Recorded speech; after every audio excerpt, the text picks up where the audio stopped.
याद रखना, कोई भी देश शक्तिशाली हो, समर्थ हो, आत्मनिर्भर हो, इसकी शुरुआत होती है शिक्षा से। दुनिया के अंदर जब समृद्धि की चर्चा होती है और उनके द्वारा जो पैरामीटर तय होते हैं, उस पैरामीटर में सबसे पहला पैरामीटर आता है शिक्षा। शिक्षा कैसे होनी चाहिए, शिक्षा के पीछे का उद्देश्य क्या होना चाहिए। शिक्षा के बाद फिर स्वास्थ्य को प्राथमिकता दी जाती है,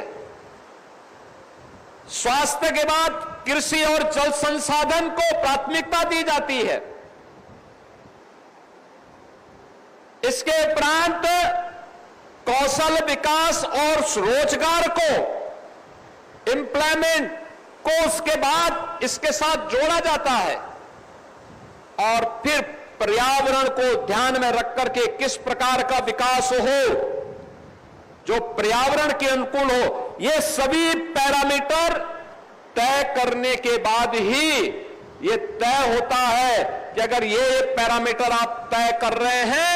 तो समग्र विकास के इन लक्ष्यों को प्राप्त करने में सफल हो पाएंगे। और समग्रता के उस लक्ष्य को प्राप्त करने की मंशा के साथ जब कोई अभियान आगे बढ़ता है तो वह न केवल उस देश के हित में बल्कि मानवता के कल्याण का मार्ग वहीं से प्रशस्त भी होता है,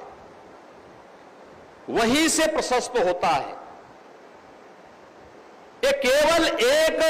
विद्यालय के भूमि पूजन और शिलान्यास का कार्यक्रम नहीं है, यह भारत के सुयोग्य नागरिकों को गढ़ने का और उन्हें आगे तलाशने के साथ साथ उसे तराशने का भी एक महत्वपूर्ण मंच आज पुनः यहां पर शुरुआत करने जा रहा है विद्या भारती अखिल भारतीय शिक्षण संस्थान, जिसके माध्यम से बड़े पैमाने पर भारत को सुयोग्य नागरिक तैयार करने का एक नया केंद्र विकसित हो रहा है।